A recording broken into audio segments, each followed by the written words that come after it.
This news update is brought to you by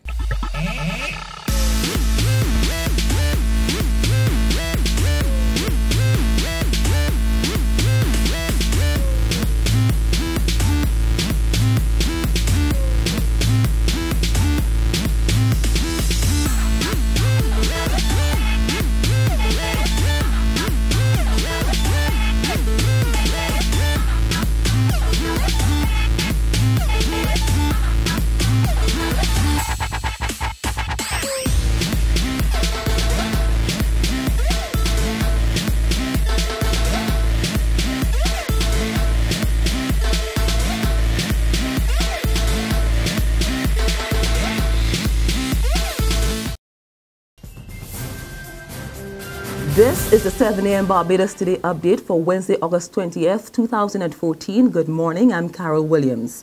There has been a drastic fall-off in new students enrolling at the University of the West Indies Cayfield campus.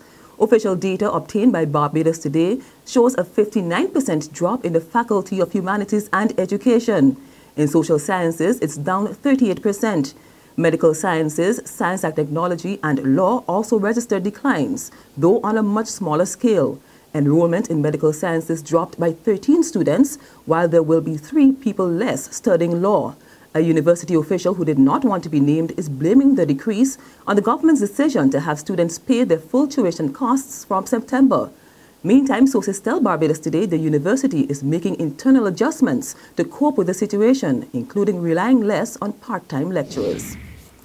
Government will name the international hotel brand that will take over the former Sam Lord's Castle property in St. Philip by next month. Speaking during a walkthrough of the property yesterday, Chief Executive Officer of the Barbados Investment Inc., Stuart Lane, said discussions are being held with representatives of several brands. You can't finalize a design unless you have the brand. You can't finalize the design and then hope to attract the brand. The brand assists in terms of the final design. So within a month we'll be able to announce something. Government plans to transform the abandoned 58-acre property into a 450-room hotel at a cost of $200 million. Construction is due to begin by mid-next year. Former property owner Thomas Grant says he's happy the government decided to redevelop the property. That's good news to know that it will be restored. The property will be one more again.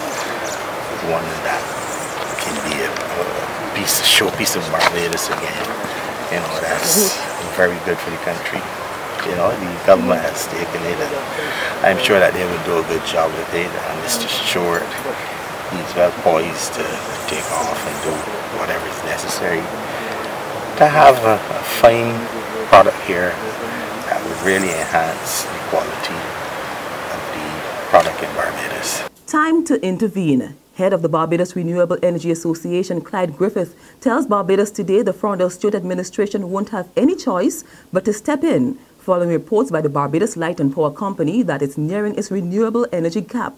His comments come days after Light and Power revealed it's nearing its 7 megawatts limit and it's looking to cut customers who are no longer interested in getting on board. Griffith says the cap threatens the existing operations of companies and there will be a major blow to the administration's renewable energy policy. People are fearful that if you know, that this may happen. I have no difficulty in, I don't want to accept it, that's the point. I don't accept that it will happen. In the first place, I've had a conversation with the government, and the government was talking about 20 megawatts by 2029. In sports now, Combermere have set a 264-run lead against Queen's College in the Barbados Cricket Association's under 15 three-day competition as it heads into the final day of play at the Kensington Oval today. Yesterday, Combermere resumed on 5 without loss and a lead of 53 runs in response to Queen's College's 105 for 9 from 35 overs on the opening day. Captain Shakay Marshall, batting at number 5, made 97, which included 12 fours of 198, that's 199 balls. At the close of play, there were 216 for 8 in 79 overs, with number 8 batsman Caston Stout on 38 not out and Avery Chandler on 1 not out. There's regional and international news after this short break. Hi, I'm Red Plastic Bag. Anyone who knows me knows I don't like cold.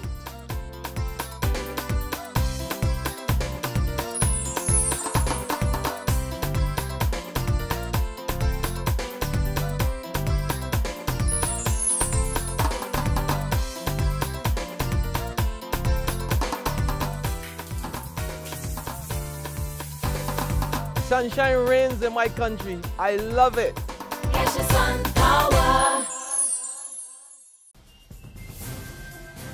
To the region now, Antigua and Barbuda is abandoning its agreement with the International Monetary Fund.